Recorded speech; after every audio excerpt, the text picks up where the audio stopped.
यहाँ पर आज शहीद स्मारक के मामले पर हम लोग सारे इकट्ठा हुए हैं। तो आदरणीय साथियों, सबसे पहले तो मैं नमन करता हूँ इस सम्मानित मंच को, जो मेरे युवा साथी जिनको ये लगा कि यहाँ बहादुरगढ़ में शहीद स्मारक पर शहीदों का अपमान करने की जो राजनीति इन लोगों ने कांग्रेस भाजपा ने मिलकर खेली है, उसके खिलाफ हमें आवाज उठानी चाहिए, उसके खिलाफ हमें एकजुट होना चाहिए। इसलिए हम यहाँ पर इकट्ठे हुए हैं। आदरणीय साथियों, मैं पुराने जब इसकी ओपनिंग हुई थी अपने शहीद स्मारक की, मैं उसके बारे में चंद लाइनें बताना चाहूंगा, क्योंकि हो सकता है किसी भाई को गलतफहमी है। कुछ कांग्रेस और बीजेपी के अपने आप में समाज सेवी कौन है, लेकिन सुबह शाम कोई राहुल गांधी का हाजिरी मार रहे हैं, कोई मोदी का हाजिरी मार रहे हैं। उनको शहीदों से कोई मतलब नहीं है, उनको मतलब है अपने आकाओं को खुश करने से। लेकिन हमें खुशी होती है हम एक ऐसे संगठन का हिस्सा है जिसने शहीदों का असल में सम्मान किया था। और वो सम्मान कब किया था?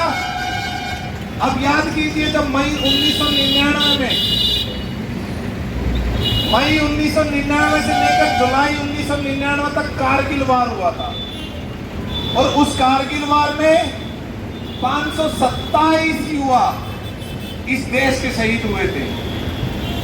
शहीद एक बहुत छोटा शब्द लगता है, लेकिन शहीद होने के लिए पूरे परिवार को बलिदान देना पड़ता है।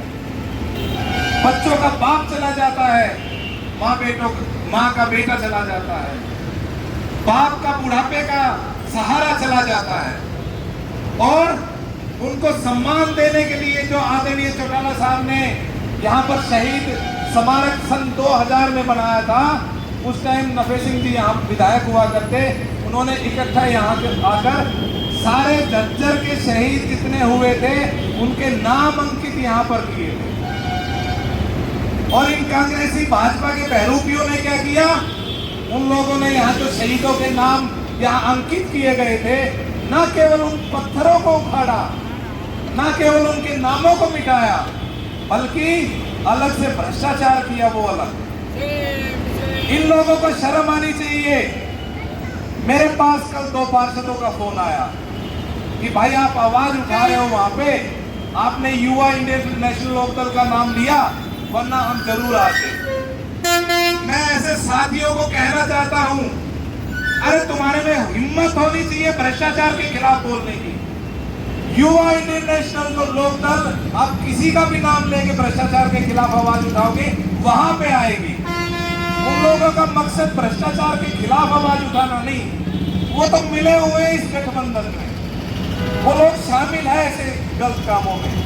इन लोगों ने जब हमारे 527 लोग जवान शहीद हुए और 1300 लोग जो जवान हमारे घायल हुए थे कारगिल की वार में, उसके सम्मान में जो ये शहीद स्मारक बनाया गया था, इस पे न केवल अपना पत्थर लगाया, ये इतने बड़े बेशरम लोग हैं कांग्रेस भाजपा के, एक तो मिलके ये सत्ता चलाते हैं, मिलके कूड़े का बजट 35 लाख से 3.5 करोड़ रुपए महीना करते हैं, और मिलके जहां शहीदों को सम्मान होना चाहिए वहां पर 10 लाख रुपए का टेंडर लगा के खा गए ये लोग। अभी तक काम पूरा नहीं हुआ। 10 लाख में एक अच्छा खासा घर तैयार हो सकता था। अरे ये तो हमारी छोटी सी जगह थी, और शहीदों का सम्मान ही तो करना था। न केवल सम्मान करने से चूके ये लोग, बल्कि अभी तक आप देखो ना गेट लगा हुआ है, ना यहाँ पे झंडा लगा हुआ है। मेरे को बोल रहे थे कि वहाँ पे झंडा लगेगा, हम ऊंचा झंडा लगाएंगे।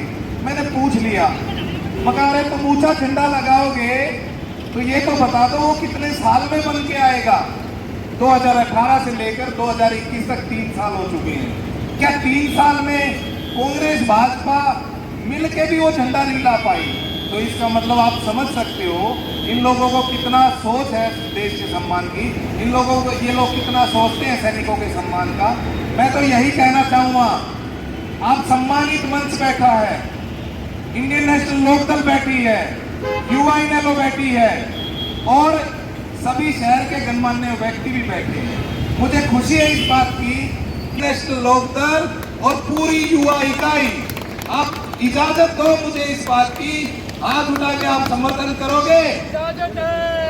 यहाँ पे 500 से ज्यादा वर्कर अपने पार्टी के आएंगे और उन शहीदों का सम्मान हम करेंगे, उनके नाम हम अंकित करेंगे। सैनिक बोर्ड का वो लोग बहाना लेते हैं कि सैनिक बोर्ड ने नाम नहीं दिए। अरे मुझे ये बताओ, क्या सैनिक बोर्ड से नाम लेने के लिए आपको 3 साल की जरूरत होती है? क्या 3 साल तक नाम नहीं आएंगे?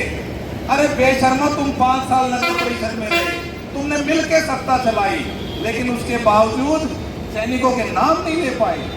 इनकी नीयत होती तो ये शहीदों के अपमान करने के लिए शहीदों के नाम ना हटाते।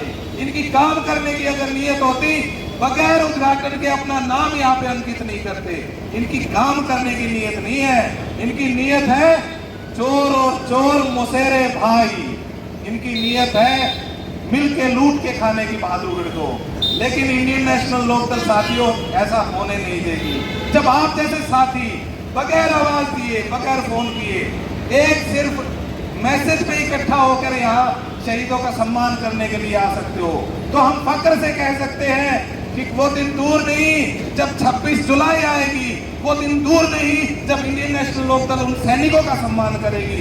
वे हमारे भाई थे, हमारे बेटे थे। और मैं एक और बात कहना चाहता हूँ, मैं उनके जितने भी शहीद हुए थे, मैं उनके घरों तक भी जाएंगे, हम लोग उनके घर वालों को भी बुलाएंगे और बुला के उन सैनिकों का सम्मान हमें करना आता है। और अगर ये नहीं करेंगे तो आपसे निवेदन करता हूँ, 26 जुलाई सन 2021 में हम फिर यहाँ इकट्ठे होंगे। एक कारगिल युद्ध पाकिस्तान के खिलाफ लड़ी गई थी, एक कारगिल युद्ध इन चोरों के खिलाफ लड़ी गई। आपका बहुत बहुत धन्यवाद है।